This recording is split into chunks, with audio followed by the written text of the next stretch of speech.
هاي، اخباركم ايه؟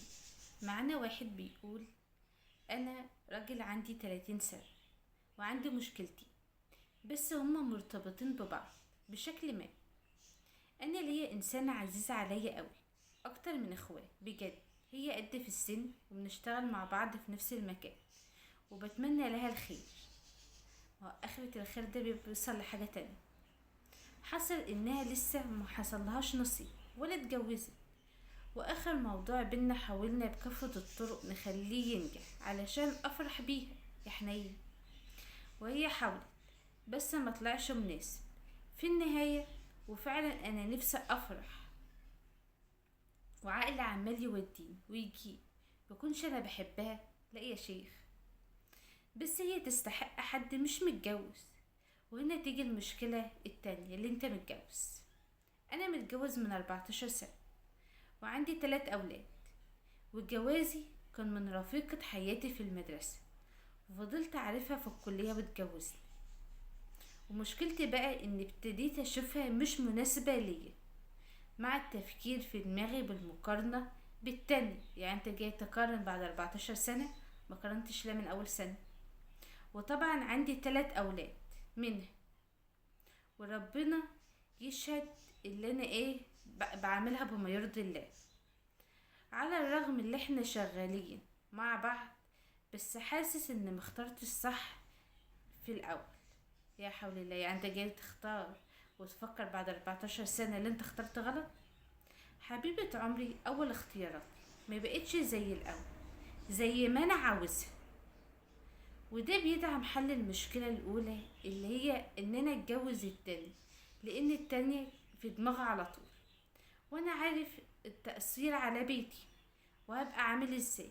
وبقول لنفسي: هو انا قادر تتنفذ دلوقتي لما تبقى مقسوم بالاتنين يا عاقل؟ وانا عارف انكم هتسلخوني. انا عارف انكم هتسلخوني عشان اتكلمت في الموضوع زي ده، بس انا بطلع اللي جواي، يمكن اشوفه بشكل مختلف. هو انا لو اتجوزت زميلتي هبقى بظلم زوجتي؟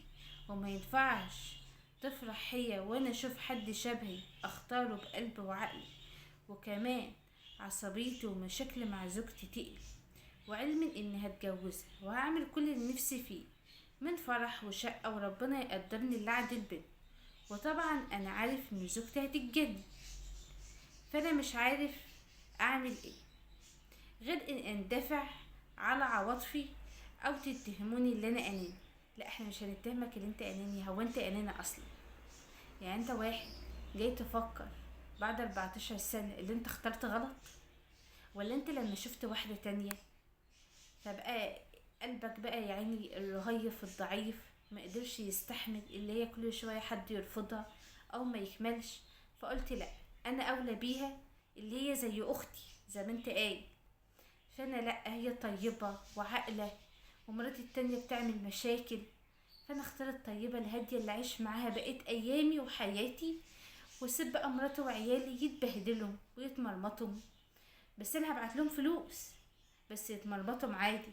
ولادي اقعد معهم مثلا نص الوقت والنص التاني مع التانية، علشان اترفه وابقى مبسوط ومرتاح، علشان قلبي وعقلي يبقوا مرتاحين، بعيد عن النكدية التانية. هو انت عبيط؟ هو كده كده نصيبها هيجي في اي وقت كان. فالاحسن لك اللي انت كده بس تحافظ على بيتك وعلى مراتك وعلى عيالك، واكبر وعقل كده. مش بعد 14 سنة تقول ايه لا انا اخترت غلط. خليك بقى في اختيارك الغلط لغاية ما تموت، وحافظ على بيتك وعيالك.